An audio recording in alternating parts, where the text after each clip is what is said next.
At 7 o'clock on a July morning in 1999, young citizens of Tokyo began to gather outside a shop in the Akihabara district.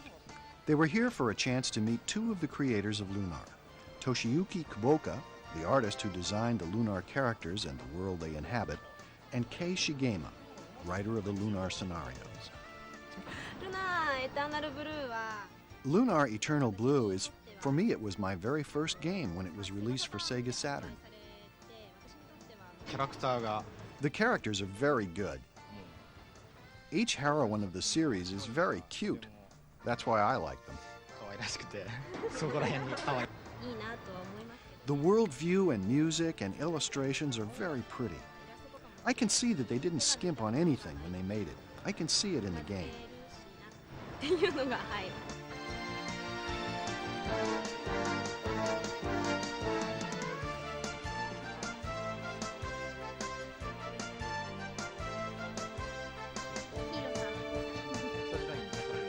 Which scene was the most difficult to create when you were working on each game?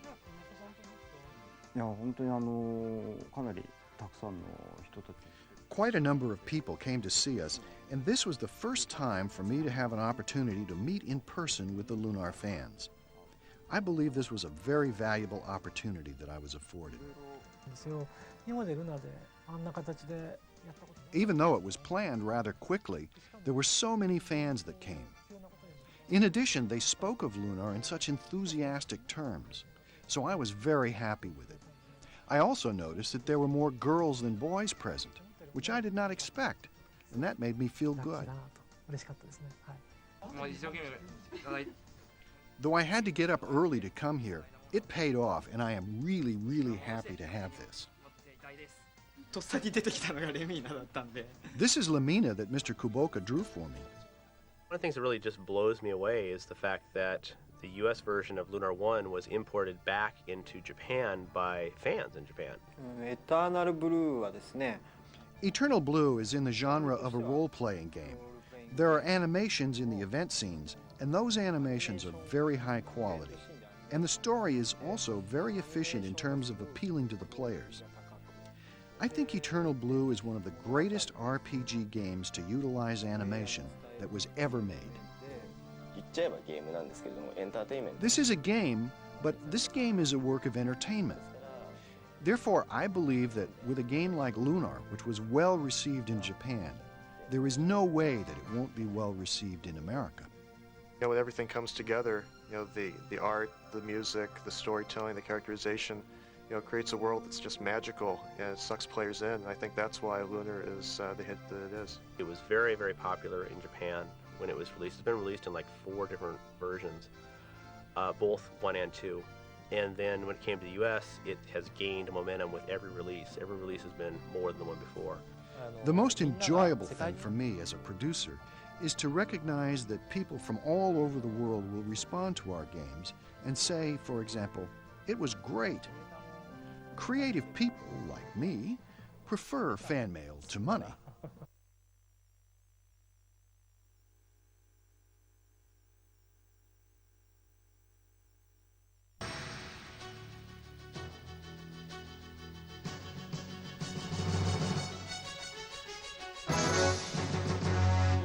This was the maddening project we plowed our lives into that by any means just had to be made.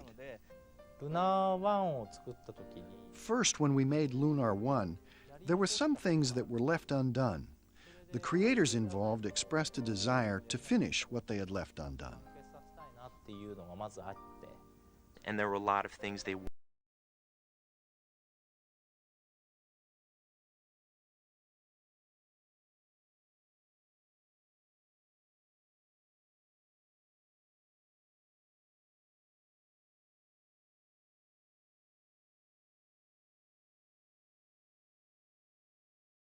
One difference between ourselves and other companies is that everybody who has their own expertise, such as scenario writing, illustration, music, and producing, got together and participated in the creation of the story itself.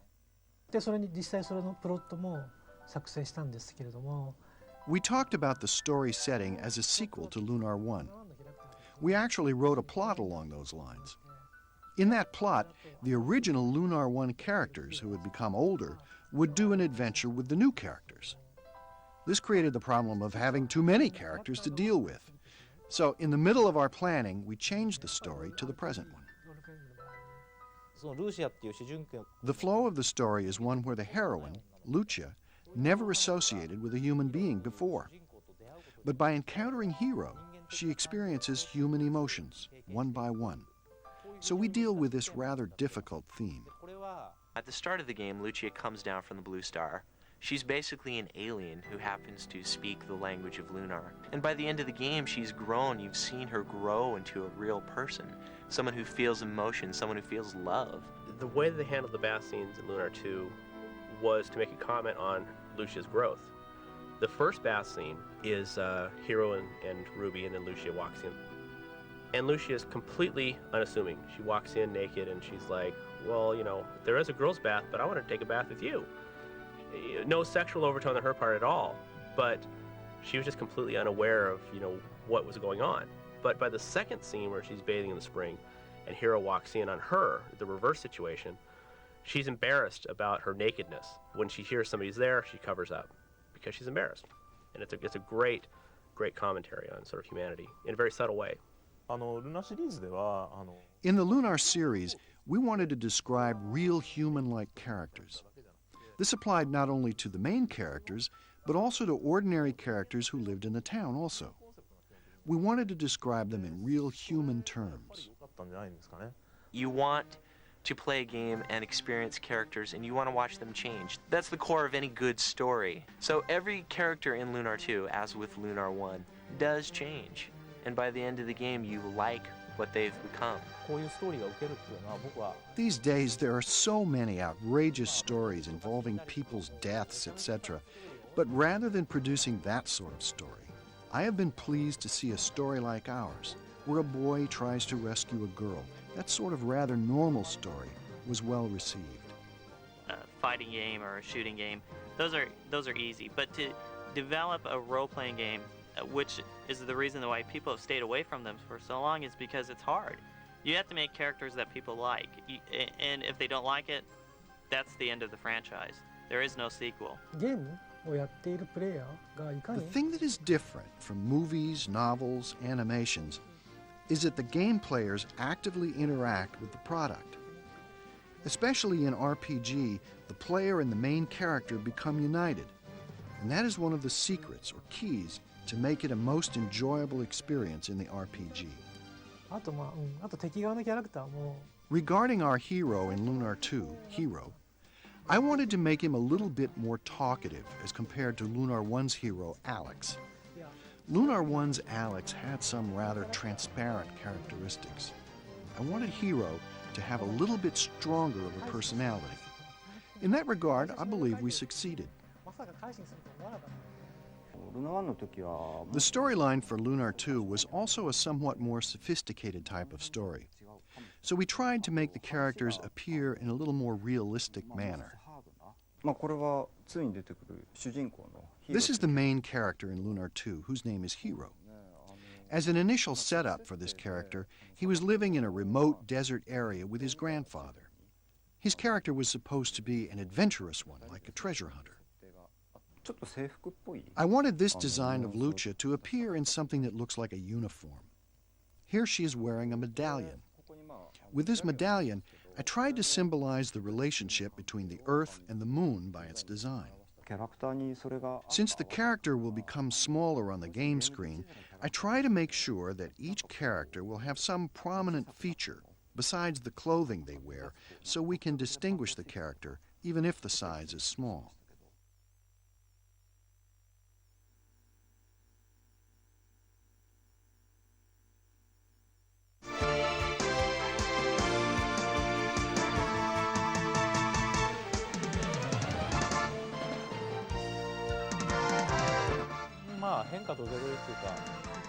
The previous animation, Lunar 1, was more for purposes of effect. For example, a huge mysterious castle appears in the script, etc. There were many scenes that had a significant visual impact in Lunar 1. But this time, the animation was more drama-oriented. There were many scenes in Lunar 2 that showed the inner struggle of human beings presented through the images displayed. Japanese animations are done differently from those done in American animation. In American animations, they make the dialogue first and adjust to that dialogue. We call this pre-scoring, matching the dialogue and writing it into a plan that is given to the animators. The drawings are then done to match the dialogue. However, in Japan, animators construct the images, and then, according to those drawings, voice actors will add their part while watching the animation. First, we create the drawing based on the original artistic rendering. We then use the computer to paint the color into the drawing. This is called Paintman. Like this, we paint by hand, many sheets, one by one. As this drawing shows, the character itself does not move. When we want to move only hair, if we put hair and character together, we have to make many drawings. And there's also a danger that the character may look a little different. We therefore make hair by itself. When we film it, we put the two together. It will look like the hair is being blown by the wind. The graphic data created on the computer is rendered using Macintosh software. At that time, the background is filled in with a watercolor drawing. The director, Toshiyuki Kuboka, was originally an animator. When he looks for beauty in hand-drawn art or detailed artwork, he turns to watercolor paintings. Subtle variation in shade of color or thickness of paint layer, the subtle accents created by the touch of the brush, these things cannot be done quite well enough with the computer. First, when the camera moves from one end to the other of this overlay, we slide it slightly to give it the 3D effect. The floor here is where the character walks. In front of that, we place this one, and then we place this one on top.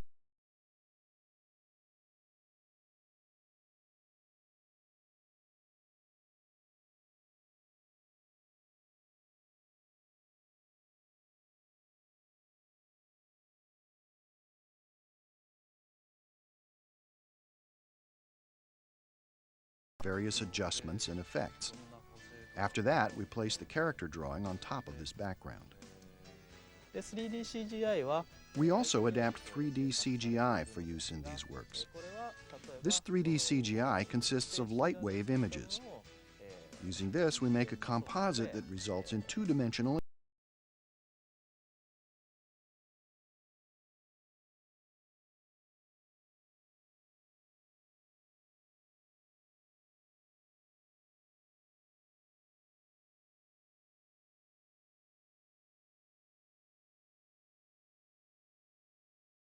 to do from the time of the Sega CD or Mega CD. At that time, however, technically it was a bit too difficult for us to do. So this time, since we were able to do that scene, we hired a special design expert to help with this scene's effects, and we devoted a lot of time to it. The most difficult scene was at the end. We used the CG there also. A scene of a spectacle was very hard. Since this is a game, the scenario keeps changing throughout the creative process. We therefore have to rewrite the scenario and Ikante to match the game. The spectacle scene towards the end was added onto the existing art as if there is a summit with fog around it. And when we reached that point, we discovered another summit yet to be reached. This is Destiny, a battleship built for the land. It has a fin part that allows it to advance, to move forward by moving the fins. The modeling is very complicated, so when we complete one, we will use it for many different scenes. When we first make the original model, it takes a considerable amount of time. However, once made, to actually run the model through its movements does not take that much time. Natural things such as ocean, clouds, smoke, etc. are difficult to create. To make them look real is a challenging task no matter how much experience you have in doing this. Nature is difficult. Gonzo went nuts with the CG stuff, and they really did come into their own, blending that with the traditional hand-drawn animation, so that you get this really wonderful mix of 2D and sort of 3D CGI that looks like 2D hand-drawn.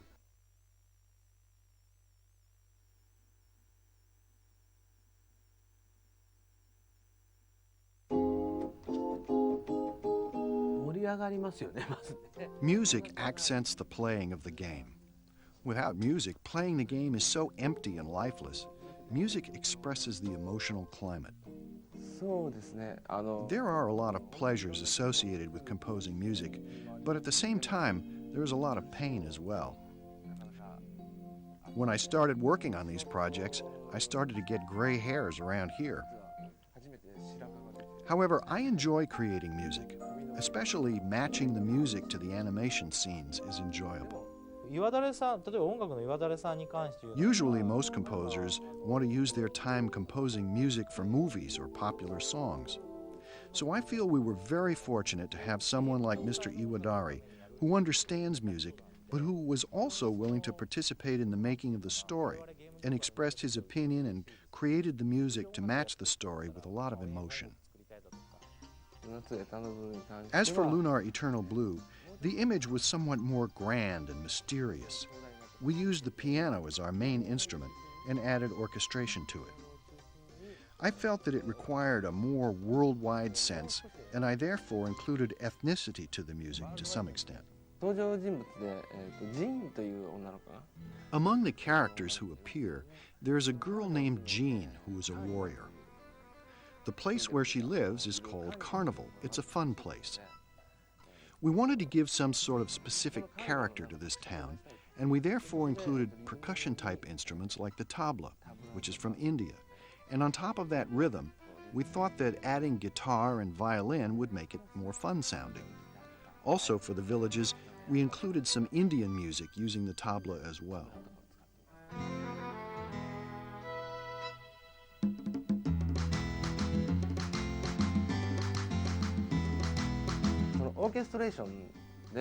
In the orchestration, we use Debussy and Ravel type of music. I personally feel that we also have Sibelius included in it. By using the influence of Sibelius, we try to express the cold weather scene. Even though it is Northern European, I felt that gypsy was also in it. So I tried to include an element of gypsy in it as well.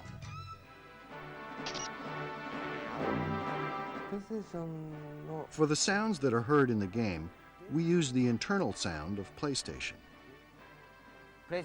We use the Sound Designer 2, and we also use software that is specially designed to be used for the PlayStation, that converts the sound for use in the PlayStation system. If I click this, you can hear the sound of the bass drum or cymbal or tambourine. This is the sound of the oboe. We just put each sound in a timeline. Then we will mix it at the end. For example, like this.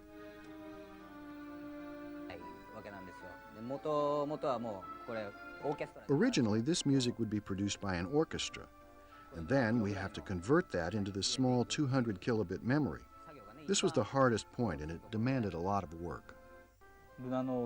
My company does Lunar's game programming and graphics. Also, at the completion of the game, we finish it in CD form. There was a huge quantity of graphics. For graphics, we used about 30 to 40 people, and the rest were project planning and programming. There are people who work on backgrounds and those who work on the characters, and they each make their own products independently. But then we put them together, and we see how well they complement each other. The hardest thing involving my work is that it doesn't leave me much time to sleep, especially as we approach the end of the project. First of all, in the morning, I don't get up because I'm already up. I've been up all night, and I program and eat and program again. Since we made the game in such a way that everybody can complete the game, I don't see any player having any problems. But if you get hurt, it is best to go back. That would be the quickest way. If you push yourself too much, you may end up being defeated even by a rather weak enemy. I don't want the players to win quickly. I want them to enjoy the story. and I believe it is much more enjoyable to take your time in playing the game.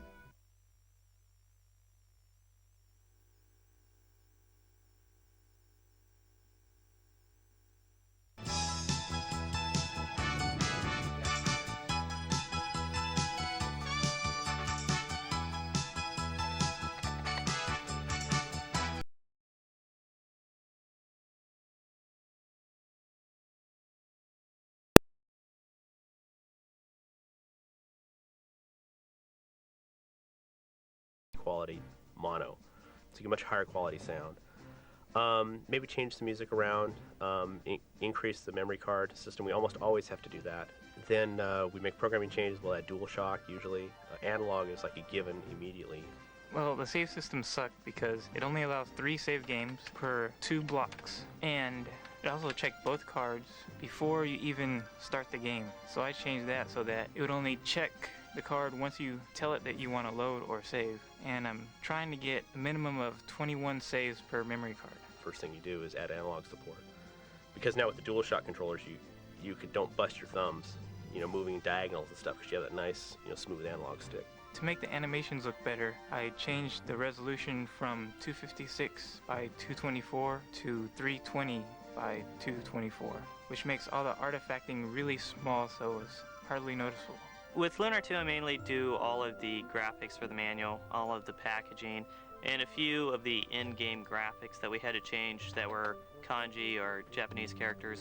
Ta-da! Congratulations, you're a winner! Our philosophy of translation is different than virtually anybody else out there, because rather than do a literal translation, we try to do the translation, find out the spirit of what was said, and then write in that same spirit in English, so it feels natural. The Japanese writers are fond of puns, of rhyming words in Japanese, but that doesn't translate, of course. You'll get a joke that translates, "Pickle, I thought you said baseball card." So we'll put something else in there that's very American, that people will get and laugh at and have a good time with. I know I shouldn't look a gift horse in the mouth, but what kind of cheesy pop is that? If you just want to go with the main narrative, all you have to do is accomplish the major events in the game. But if you're looking for a more enriching, rewarding experience and you want to know more about the world of Lunar, you can go talk to more people and find out more stuff. And that's the cool thing about Lunar, is it has so much text that if you really want to take the time, you can find a bunch of stuff that the average player isn't going to get. Your world is in grave danger. I must see Althena immediately. Another major thing, obviously, is that we record the voices. We do all the voiceovers again, we remix all those in. When we decided to do the remake of 2, and we were getting down to recasting, I kept all the characters from the first one where possible. One exception we made was with Hero. Come back, Lucia! I wanted a hero who sounded a little bit more assertive when he was yelling, a little bit deeper, a little bit older, but not too old. Wait! Actually, Ashley Angel, who was the voice of Alex, the lead character in Lunar 1, he was a friend of mine, and he introduced me to Victor, and we hit it off, kind of went from there. And I had a small part in Lunar 1. Hero does have quite a big emotional range, because he gets angry when he is exerting himself, especially in the opening sequence. He cries at the end, and that was difficult to do. You gotta have a Mountain Dew, and you get your throat kind of going. We have a monitor in here and kind of do the lip sync, and we have to get it in with the inflections with movements and stuff. I should have brought Grandpa's chisel. This is way harder than I thought. Ugh. Not bad, that was okay. That was pretty damn good. I play Lucia. She's the princess from the Blue Star, related in some way, shape, or form to Athena, the goddess. She's just sort of a sweet little girl who wants to help, but she can be angry when she gets angry. I must go, Hero. Lucia and Hero, there's a point where they could say goodbye. I remember making it, just trying to get the real emotion in there and making it realistic and not sort of a fake goodbye scene. I play Ruby and I play Jean. Ruby is the little annoying pink dragon. She is kind of Hero's sidekick. When I heard her at first, although it was spoken in Japanese, I could tell that she was kind of a wench or whatever and kind of stuck up. And so then I could just go from there and kind of apply my own winchiness or whatever to that character. If you can't shut your eyes, I'll do it for you! You have to look down at the script and then look back up at the screen to make sure you're staying right with the movement of their mouth and look up and down. I'll keep talking and the voice or the mouth will stop on the cartoon or vice versa. So we need to add or subtract syllables. So it's a lot of fun finding words that mean the exact same thing that are longer or shorter. My name is Lumina Alsa.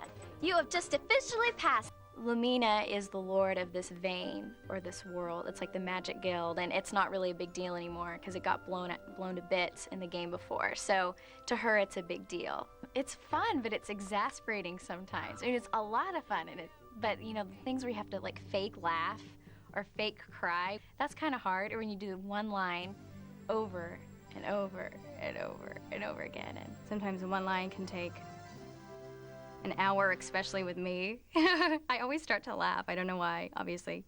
You know, but Victor's really good about helping you, you know, taking a break or playing a CD that makes you laugh. You have to add your own personality into the character while playing a different character at the same time, if that makes sense.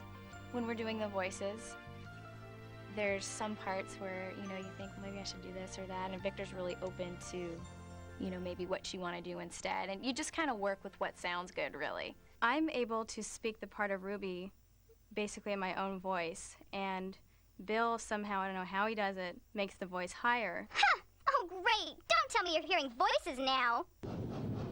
I'm working on a computer system that has a Pro Tools editing system, and in there I have pitch shifting capabilities. I can reverse the sound. I can do just a myriad of different things to that sound to make it sound like what I want.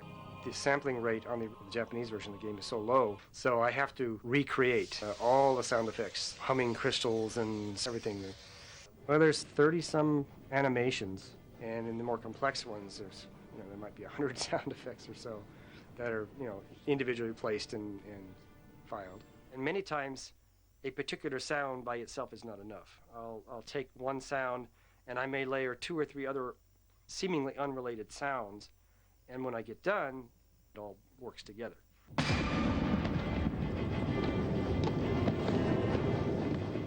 have a crew of game testers now because Lunar is such an overwhelming project. We had to, we were going crazy. I was losing people to mental institutions left and right. I am, and to a large degree, a lot of the people here are perfectionists as far as the way they want to see the game run and look and be presented and such. So we'll constantly try to improve and improve and improve and improve. And at some point, you just got to say, stop. You got to ship this game. Let's get it out the door. The numbers that I was given from the different retailers at the show are just huge for Lunar 2. Well, everything we do with all of our video games is very special and very unique. And with Lunar 2, we're doing more than we've ever done before with any video game. The way we're presenting the game to the consumer exceeds even what they do in Japan. And they're the nuttiest gamers of all as far as what they get for options. And so we're bringing that to the U.S. audience because we're nuts.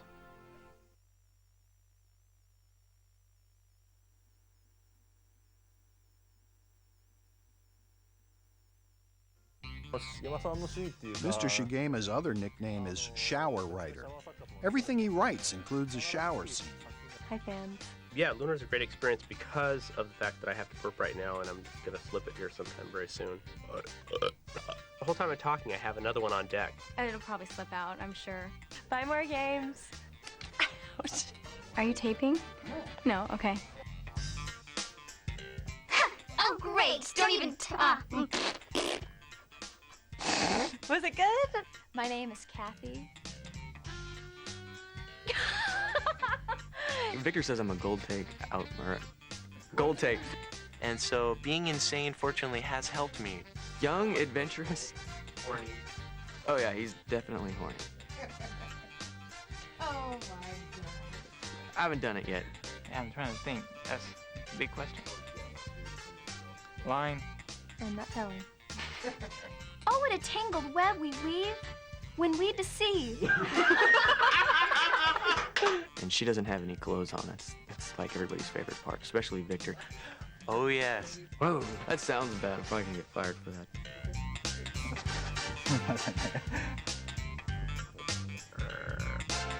Dang! Well, at least we get good screw-ups. Thank you very much. Let's enjoy.